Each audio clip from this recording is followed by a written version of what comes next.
여러분, 혹시 이런 느낌 받으신 적 있으세요?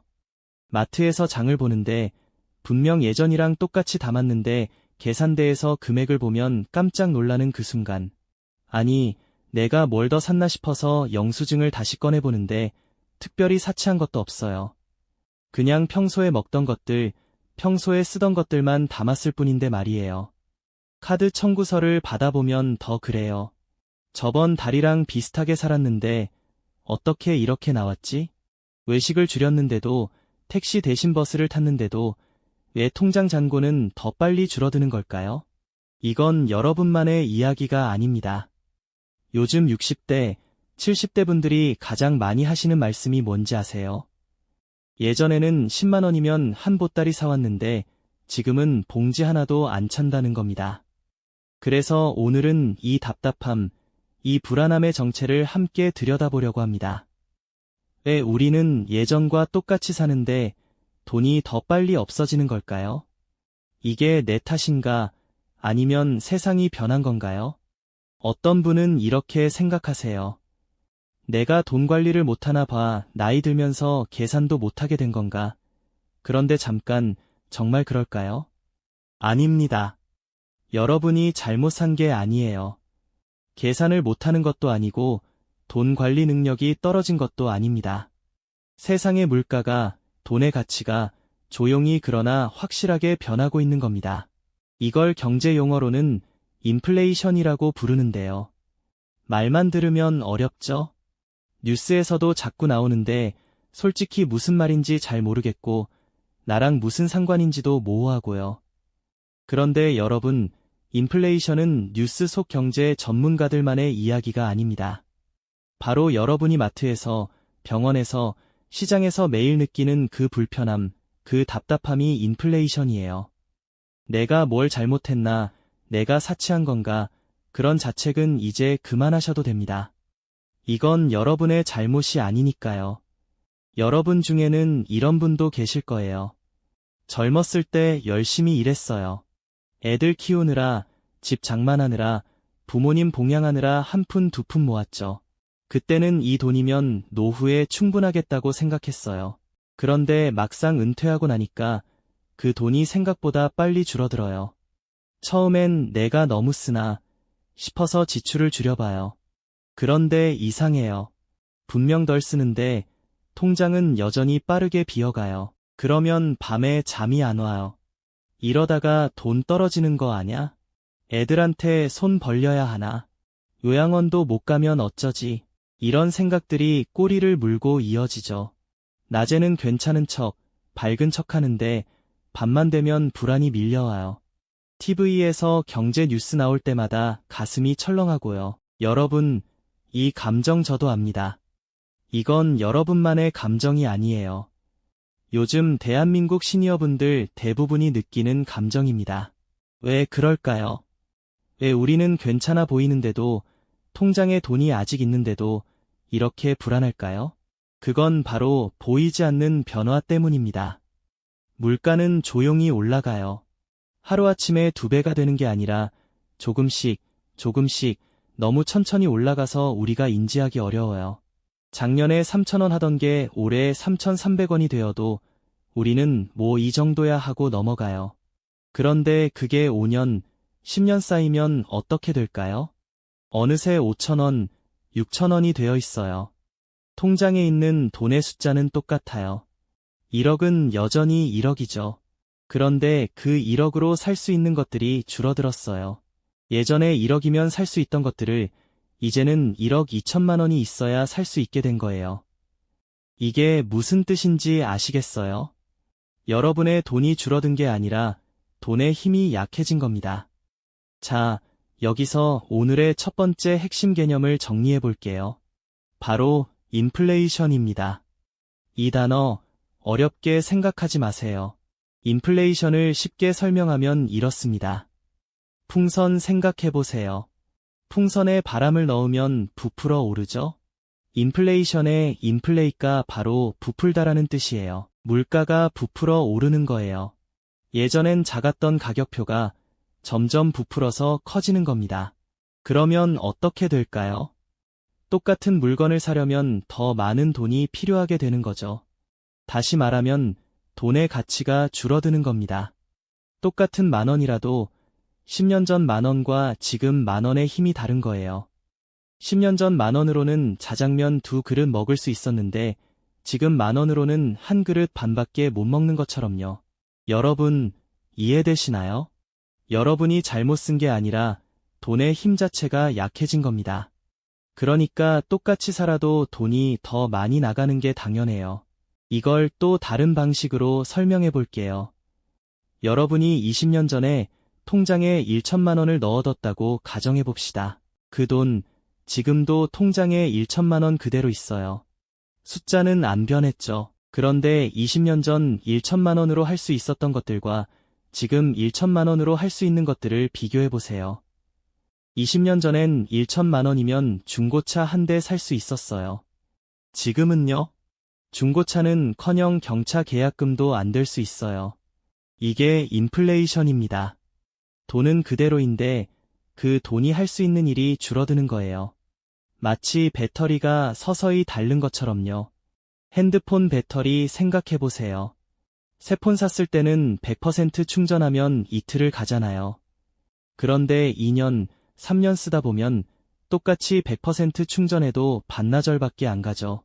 배터리 숫자는 100%로 똑같은데 그 힘이 약해진 거예요. 돈도 마찬가지입니다. 통장의 숫자는 그대로인데 그 돈의 힘, 그 돈으로 살 수 있는 것들이 줄어드는 거예요. 그래서 여러분이 느끼는 그 답답함, 그 불안함은 정확한 감각이에요. 잘못된 게 아니라 정확하게 현실을 감지하고 계신 겁니다. 여기서 잠깐 이 이야기가 지금까지 도움이 되고 있다면 여러분이 이 시간을 함께하고 있다는 작은 표시를 남겨주셔도 좋습니다. 구독이나 좋아요 한번 눌러주시면 저도 이 이야기가 전해지고 있구나 하고 힘을 얻거든요. 억지로는 아니고요. 그냥 이 내용이 괜찮다 싶으시면 그렇게 해주세요. 자, 이제 다른 분의 시선에서 한번 볼까요? 어떤 분은 이렇게 생각하실 수 있어요. 그래, 물가가 오른다는 건 알겠어. 그런데 나는 연금도 받고 통장에 돈도 좀 있는데 왜 이렇게 불안하지? 나만 유난 떠는 건가? 아닙니다. 유난이 아니에요. 왜냐하면 여러분의 연금, 여러분의 저축은 고정되어 있는데 물가는 계속 움직이고 있거든요. 예를 들어볼게요. 매달 연금 100만 원 받으신다고 가정해 봅시다. 10년 전에 100만 원이면 생활비로 충분했어요. 월세 30만 원, 식비 40만 원, 병원비 10만 원, 나머지는 여유돈으로 쓸 수 있었죠. 그런데 지금은요? 똑같이 100만 원 받는데 월세는 50만 원으로 올랐고 식비는 60만 원 들어요. 벌써 110만 원이죠? 병원비는 아직 안 뺐는데요. 연금액은 안 변했어요.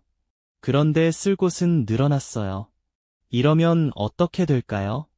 저축했던 돈을 조금씩 꺼내 쓰게 되죠. 처음엔 한두 달만 하는데 그게 6개월, 1년이 되고 어느새 저축이 많이 줄어 있어요. 이게 바로 인플레이션이 시니어에게 주는 가장 큰 고통입니다. 수입은 고정인데 지출은 계속 늘어나는 거예요. 젊은 사람들은 어때요?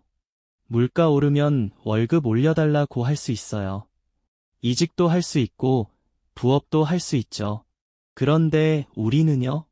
연금은 정해져 있고 일을 더 할 체력도 예전 같지 않고 그렇다고 자식들한테 손 벌리기는 또 자존심 상하고요. 그래서 혼자 끙끙 앓게 되는 겁니다.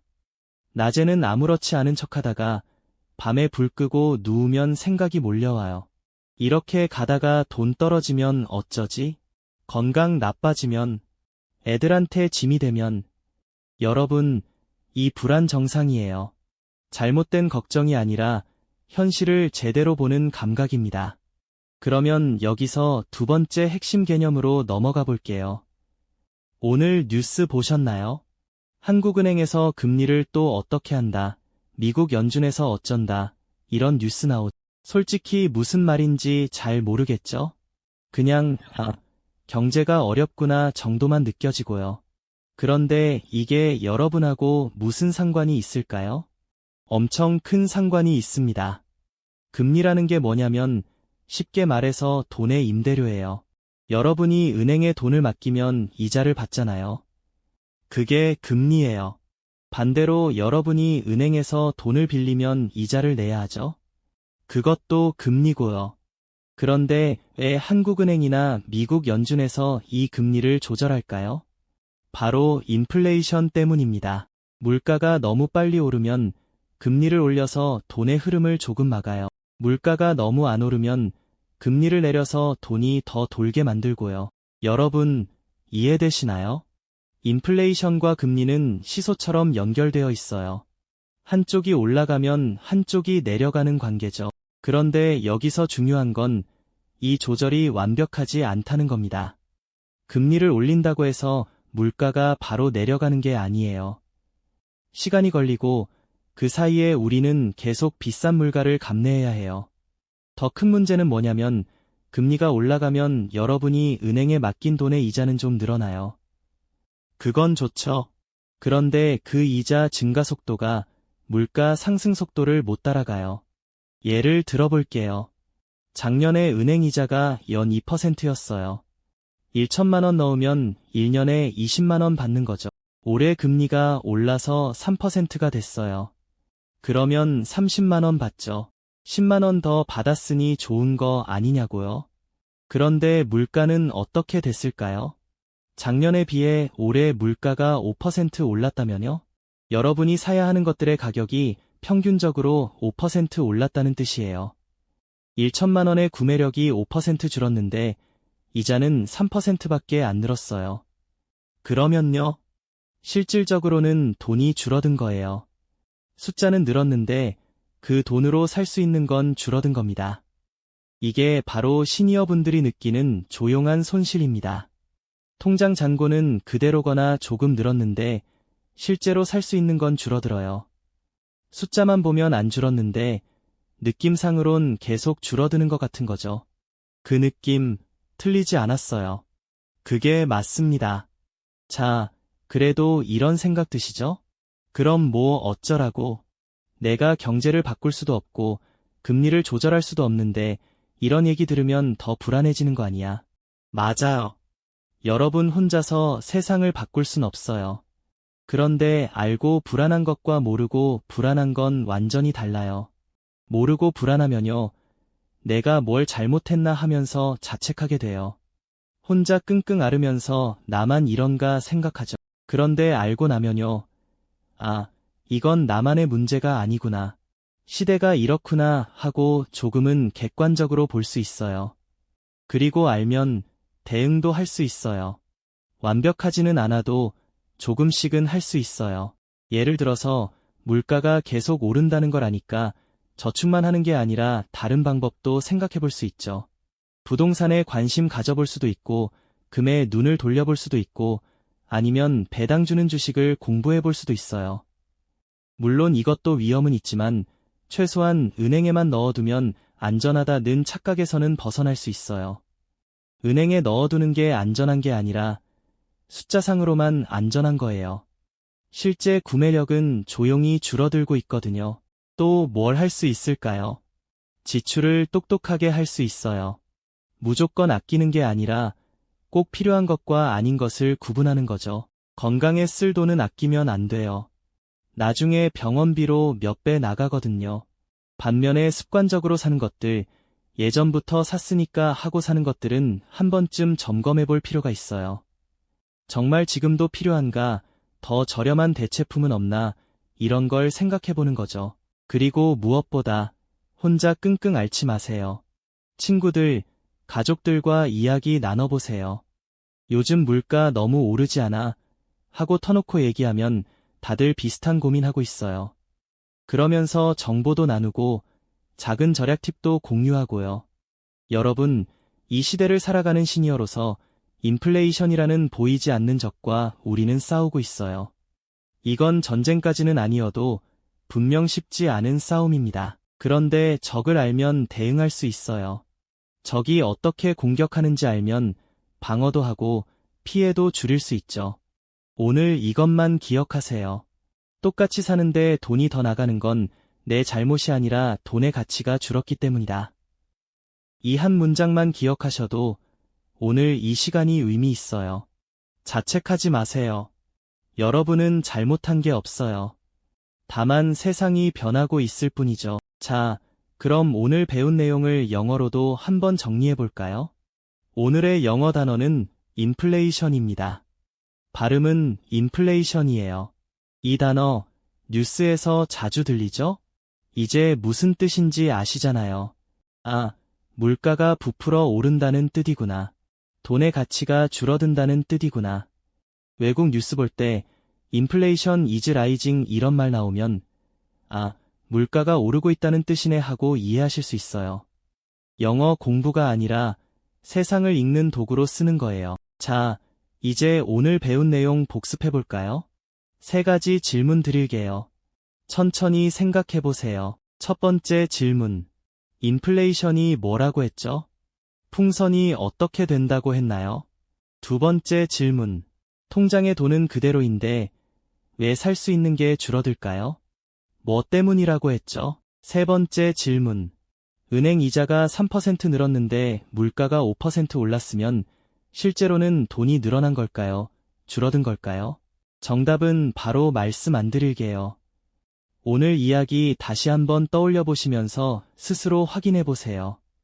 그게 진짜 공부예요. 오늘 우리는 인플레이션이라는 보이지 않는 힘에 대해 이야기했습니다. 왜 똑같이 사는데 돈이 더 빨리 없어지는지, 왜 우리가 불안을 느끼는지 그 이유를 함께 들여다봤죠. 그런데 여러분, 여기서 끝이 아니에요. 다음 영상에서는 이렇게 물어볼 거예요. 그럼 인플레이션 시대에 우리 돈을 어떻게 지킬 수 있을까? 은행만 믿으면 안 된다는데 그럼 뭘 해야 할까? 오늘 이야기가 조금이라도 명확해지려면 다음 이야기까지 들으셔야 완성이 돼요. 퍼즐 조각이 하나 더 맞춰지는 거죠. 그러니까 이 여정을 계속 함께하고 싶으시다면 구독 버튼 한번 눌러두시는 것도 좋은 방법이에요. 그러면 다음 영상이 올라왔을 때 바로 알림 받으실 수 있거든요. 억지로는 아니고요. 그냥 이 흐름이 끊기지 않았으면 좋겠다 싶으시면요. 오늘도 끝까지 함께 해주셔서 감사합니다. 여러분의 불안이 조금이라도 명확해졌기를, 자책이 조금이라도 줄어들었기를 바랍니다. 다음 시간에 또 만나요. 그때까지 건강하시고요. 오늘 배운 거 한 번씩 되새기면서 지내보세요.